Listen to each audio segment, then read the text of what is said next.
Tervist kõikidele Kalev Sport vaatajatele. On alanud ülekanne siit Saku Männiku krossirajalt, kus siis sõidetakse tänavuste Tridents Eesti meistrivõistluste esimene etapp motokrossis ja siin on siis kohe algamas tänase päeva üks kõige põnevamaid vaieldamatult sõite. Selleks on siis MX1 esimene start. Minu nimi Margus Kiiver ja minu kõrval kaaskommentaatoriks Jüri Triisa, motorinkadest tuntud kui Puhk. Tervitus! Tere! No Puhk, sul on käsi kaelas. Ma kujutan ette, et praegusel hetkel sa tahaksid selle asemel, et sul siin klapid peas on hoopiski kuskil raja peal olla. No muidugi, selleks on kõvasti trenni tehtud, et siin hästi sõita ja kahjuks tuli neljapäeval väike apsakas sisse, et tuli õlg välja. See tähendab sul nüüd mingisugust paari nädalast pausi, jah?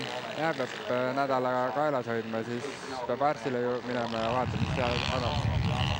Jah, ma arvan, et küll me jõuame sinu meditsiiniliste probleemidega ka tegeleda, aga mingem nüüd sõidu juurde.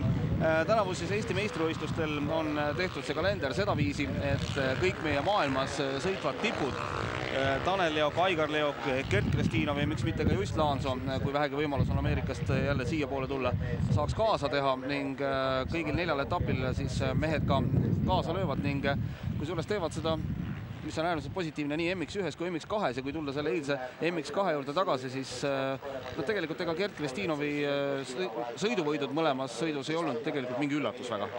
No minu isiklikult minu jaoks oli, ma ei uskunud, et ta nii kiire on. Aga muidugi eks siin Tanelil ja Aigarile olid sellised originaalsiklid ka, aga Kepal olid MM-siklid. Et siin sikli taha ei ka ma arvan päris palju. No ka selles sõidus ei ole ju tegelikult ei Tanel, ei Aigar siin raja peal oma nende samade tsiklitega, millega nad MM-il sõidavad. Mis see vahe on ja kui suur see vahe on? No, ma arvan küll, et nad ei ole nende õigete tsiklitega, nad on ikka originaaltsiklid ja mingi teine sumps endal pannud. Aga muidu vahe on ikka väga suur, ma arvan. Eks eile oli näha, kuidas Gerdi sikkel käis ja kuidas Aigar ja Tanel siklid käisid. See on ikka suur vahe. No kui me vaatame neid tänaseid kvalifikatsioonitulemusi, siis ei olnud kõige kiirem mees Tanel Leok võib-olla nagu paljud arvasid. Hoopis Aigar sõitis siit välja sellise aja nagu 1.44.89, edestades siin juba 4 sekundiga siis Tanel Leokit 1.48.131 ja siis juba Gert Kristinov 1.48.229, nii et Aigar on hea soos. No jah, täna üllatas jälle. Ma ise ka vaatasin raja kõrvalt, et andis küll jubeda hooga minna, aga 4 sekki on päris suur kaotused. Ma ei tea, mis Aigar tegi see raja pealt. Leidis mingi kiire soone vist. Aigari kahjuks vist rääkis ka, Taneli kahjuks rääkis vist ilmselt ka see, et ta oli nii-öelda teises kvalifikatsioonis ja rada oli juba muutunud natuke. Mis arvan ka, et see teises oli juba vähe rohkem aukus, et esimeses grupis oli veel siledam. Aga no ma ei tea, kui palju see mõjutas. Ma arvan, Aigar on ise ka vist hästi sõitis. No siin on stardijoonel ka 2 USA staadioni krossimeest, selle aasta sarja võitja Chad Johnson ning selle aasta sarja teine koht Kelly Smith. Mehed osalesid ka eile MX2-s poodiumile, neil asja ei olnud, olid seal 5.-6. koha peal. Täna sõitis Chad omas kvalifikatsioonis Talene järgi teise aja välja, aga kaotust juba siin 5 sekundit ning Kelly Smith kaotas 6 sekundit Aigar Leokile omas kvalifikatsioonis. Nii et nii kiired nad ei ole, aga siin ilmselt tuleb ka mängu see sama tsikli küsimus. Muidugi, sest eile neil olid ka täitsa standardid tsiklid vist. Ja võrris on nagu veel eriti suur see värk, et mis tsikliga sõidad. Suures on nagu vähem see, tsiklid on nii palju võimsad, et nii palju nagu ei loe see. No tegu on siin sellise puhtalt klassikalise liivarajaga. Ma usun, et sa oled siin Tallinna külje all seda nühkinud küll, aga et sinu selline kerge iseloomustus sellele rajale. See rada on selline väga salakaval rada, et vaatad küll, et on sile, aga mingi väike auki võib väga kergesti käest ära visata. Ja mul isegi siin kõik eelnevad aastad, ma olen ise ühe suure kukkumise läbi teinud siin iga sõitme. Et see on nii ootamatult võib käest ära visata, et ei ole midagi teha. Palju nüüd mõjutab see, et siin tänasel päeval peetakse ka külgvankrite sõidut selle raja olukorda? No, minule isiklikult üldse ei meeldinud. Sellepärast need külgkarvid, et no mis me ikka räägime sellest? Mulle ei meeldinud. Muidu äkki keegi saab pahaseks seal. Nii, aga tasapisi on siis juba saanud tsiklid stardijoonele. Rohelise lipuga joostakse joone tagant läbi. 15 sekundit jääb stardini. Ollakse seal täielikus valmisolekus. niipea kui stardikohtunik keerab oma plakati teistpidi, mis juhtub nüüd, on stardina aega 5 sekundit ning nüüd on siis algamas tänase päeva üks kõige põnevamaid võistlusstarte. Start on antud ja Tanel esimene. Ja Tanel, Aigar Leok, Asko Lihtsa siin all ka, Martin Leok, nii et Asko Lihtsa ja Martin Leok ja kes sinna veel jääb?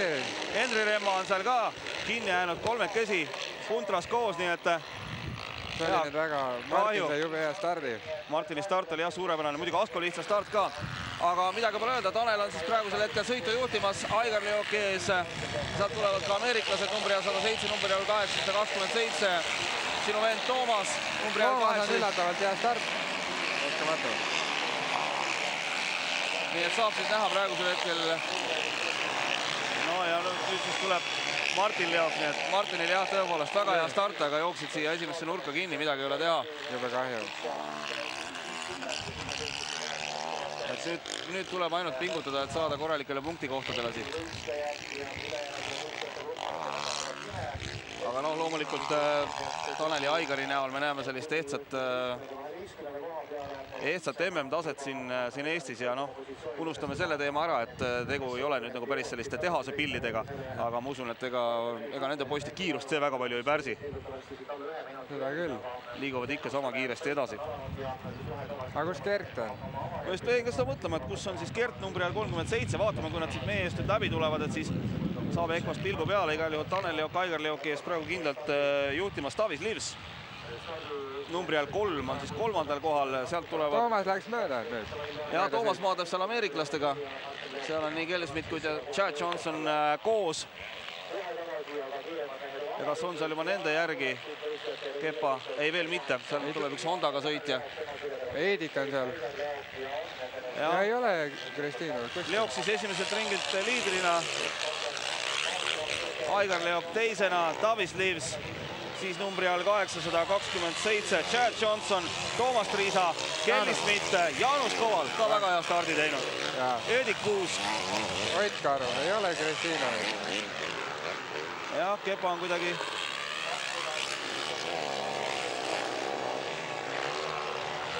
Ei leia üles.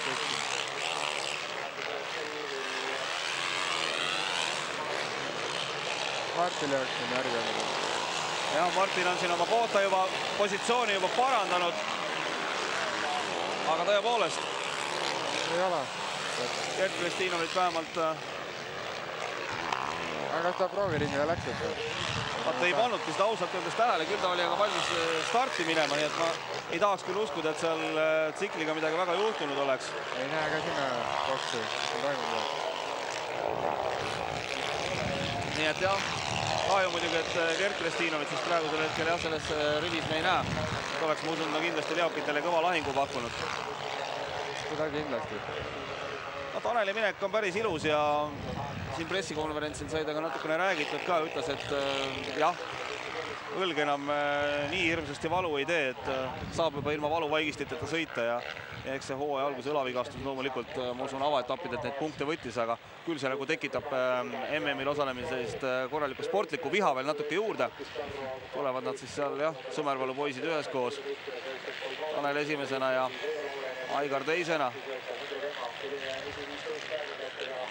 Tavis Livs siis hetkel, ma ei ütleks tegelikult, et Tavis Livs väga kindlalt enam 3. kohal on, sellepärast, et on seal nii Chad Johnson kui ka Toomas Triisa lähenemas lätlasele päris kõvasti. Ma arvan, kui Toomas Triisa on kellegi selja taga, siis tal ei ole kindlasti kohe kindel olla. Et Toomas oskab üllatada tavaliselt.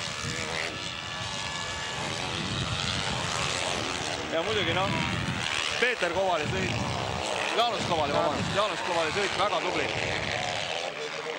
Ei saanud mööda. No Tombil on nüüd seal ameeriklastega kõvasti madistamist. Loomulikult ega see nagu lihtsamaks ei tee, et kui sa pead ikkagi sõitma sellist joont, kus sa pead kaitsma oma positsiooni. Eks nüüd oli hästi aru saada, nagu Liiva krossidele on, et Toomas oli raske ja ei jõudnud lihtsalt kurvast välja nii kiiresti. USA vend on vähe väiksem. No ja Kelly Smithi näol on tegu mehega ka, kes ütles, et talle tõepoolest meeldib mööda liiva sõita ja liivarajad talle istuvad. Et see kindlasti saab siin ka näha olema. No, loomulikult sõit on alles alguses, sõidetakse ju 25 minutit pluss 2 ringi. See on ka jälle jube hea minu arust, et saab ikka ära väsitada ennast. Muidu siin karikasõitudel on nii lühikesed sõidud, et ei saa higigi välja. Juba huvitav on näha nüüd, kes võidab seda sõidu. Aigar oli ju trennis nii kiire. Ja seda küll 4 sekundit kvalifikatsioonis kiirem. See vahe on praegusel hetkel Taneli ja Aigari vahel püsinud üsnagi stabiilsena, ma ütleksin. Ma arvan, et Aigar ei toegi väga lähedale, ei saa hoiab puhtana endast ees, et ei istuks trille täis liiva. Vaja selleks turvalist vahet. Sõidab püsti ja täitsa rahulikult.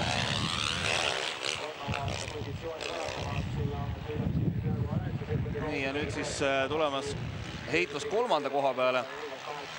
Tavis Livs number 3 ajal hetkel siis hoidmas ikkagi oma 3. kohta, aga nagu näha, Kelly Smith, kes mõnda aega tagasi möödus siis Toomas Triisast, on oma positsiooni veel korra koha võrra parandanud ja Chad Johnsonist mööda läinud, nii et võrreldes eilsega, mis ameeriklased siin eile tegid, on poiste sõit ikka hoopis teine. Jube huvitav vaadata nüüd, nad eile sõitsid kõik sõidud üksteise taga ja täna jälle vist. Jube võrdsed mehed.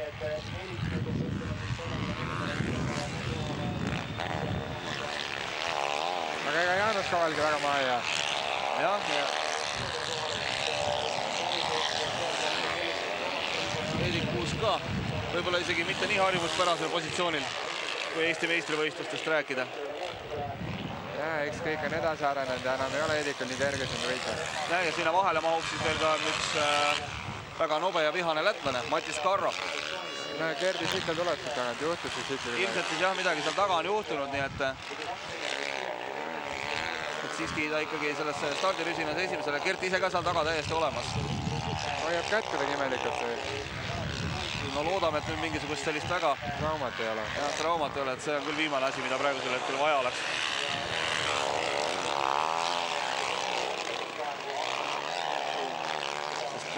MM-hooaeg on ikkagi üsna noor veel. Väga noor ja kindlasti tahaks see aasta, ma usun, ta väga hästi sõita.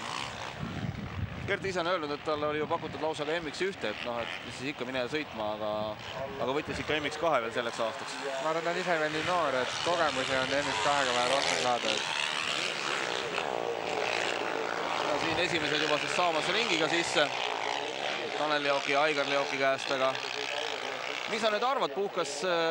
Aigar on nüüd nagu, sa ütlesid just hetk tagasi, et ta nagu suht teadlikult ilmselt võib hoida seda vahet, et prille täisi pritsiks ja et kas on nagu sellist lootust, et lõpuringidel võtab veel nii-öelda ründamise ette? Ma ise arvan küll, et ta on niisuguse näoga seal taga juba, et ma arvan, ta tahaks väga koduks publiku ees oma sugulasel ära teha. No praegusel hetkel on siis 3. koha omanik muutunud, kui Tavis Livs on lükatud lausa, mis ta nüüd on, 5. kohale, sest ameeriklased on saanud üles Kelly Smith ja Chad Johnson, siis on Tavis Livs, siis on Toomas Triisa, siis on Matis Karro ja siis on Jaanus Koval ja siis Heidik Kuus, nii et nemad on praegusel hetkel teinud sellise selge vahe sisse järgnevate tagaajajatega.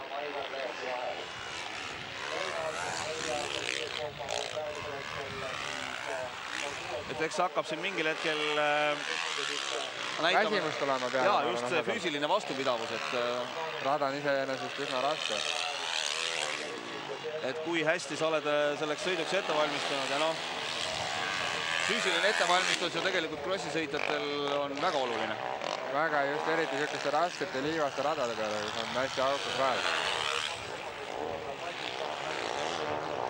Rahvast täna siin Saku Meeliku krossirajal on ikkagi päris korralikult ja on ka põhjust, sellepärast et ma usun, et nii korraldajad kui ka Eesti Motoföderatsioon võivad olla rahul sellega, et võeti kätte see samm ja toodi need Eesti tipud siia sõitma. Ja see on meelitanud siia kõvasti rahvast. Loomulikult, ega see päikesepaistelist ilma ei saa siin ka alahinnata. Aga noh, tõepoolest, mis võiks olla parem, et tuled pühapäeval välja. Motokross, väikesest lõkk, külm õlu ja vaatad, kuidas äsad sõidavad. Noh, elu ongi ilus. Nii et jah, siin rahvast ikka on tuhandetes, võib öelda. no, Toomas saab mööda. Sai mööda, aga ei saa maha ja veeta. Ja ma natuke jalgu seal, nii et... Aga Toomil on taga ka Matis Karro. Ja ega Matis Karroga ta ju on siin piike murdnud küll koos. Ja Mulgikrossil viimati. Ta isegi ka rammetas selle. Ei saa veel mööda. Aga püüdma peab, seepärast, et ameeriklaste vahe on ikka see sama. Peaasi, et nad liiga pikalt eest ära ei libise. No just. Ja praegusel hetkel, ja palju siin üldse näiteks sellist momenti on, et no näiteks ameeriklased sõidavad seda rada esimest korda. Eesti kuttidel ja ma arvan tegelikult lätlastel samamoodi on see sõit ju ikkagi vägagi tuntud rajal. Et palju see annab eelist? No eks ta ikka annab eelist, kui sa saad selle raja peal trenni teha enne. Aga see samas ei ole nagu väga raske rada ka, et nagu element ei ole väga pikad sirged lihtsalt. Ma arvan, et väga hullu ei ole see, väga suur eelis ei ole. Et kui sa ikkagi oled tipptaseme sõitja, siis sa õpid selle raja suht kiiresti ära. Ma arvan küll, nagu näha, Liokid on siin praegu väga pikalt ees. Nemad pole väga trenni teinud. Jah, Tanel ütles, et ta sõitis seda rada kuskil viimati, ta arvas 90-ndate lõpupoolel. Ja siit nad jälle tulevad ühelt järjekordselt ringilt. Tanel Liok, Aigar Liok.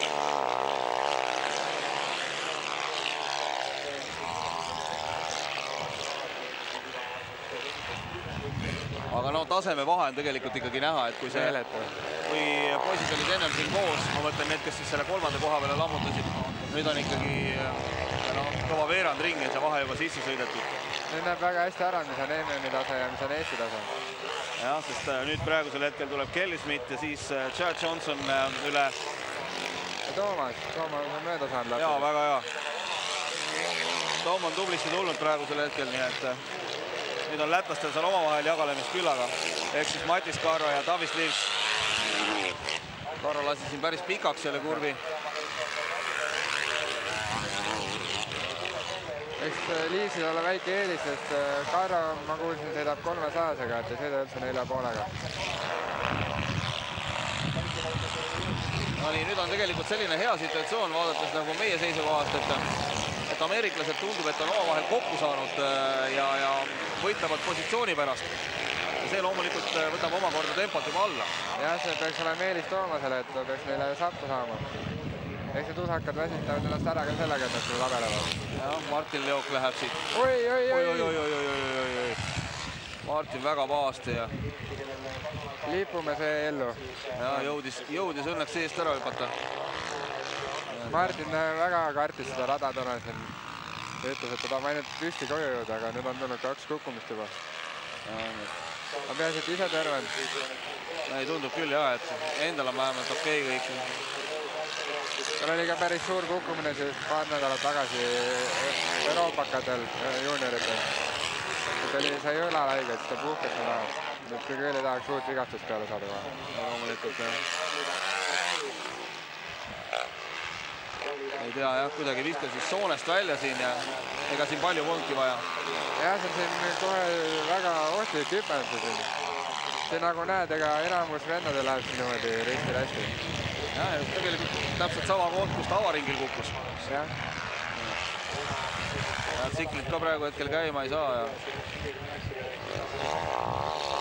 Kahju muidugi. No nüüd on põhjust teises sõidus uuesti vingutada. Jah. Kas Toomas on järgi ka vahe jõudnud või? Ja on küll, see vahe on kindlasti selgelt väiksemaks muutunud ja kusjuures asja positiivne külg on nüüd see, et ta liigub lätlastel eest ära ja lätlastel vahele. Eestlased omavahel. Ja nüüd on siin jah. Jaanos kõvaldab tõepoolest head sõitu tegelikult. Ja see on sama asi oli jälle näha, et Eelikusel oli ka minu arust 300 ja Jaanusel 4,5 ja Sirge peal oli kohe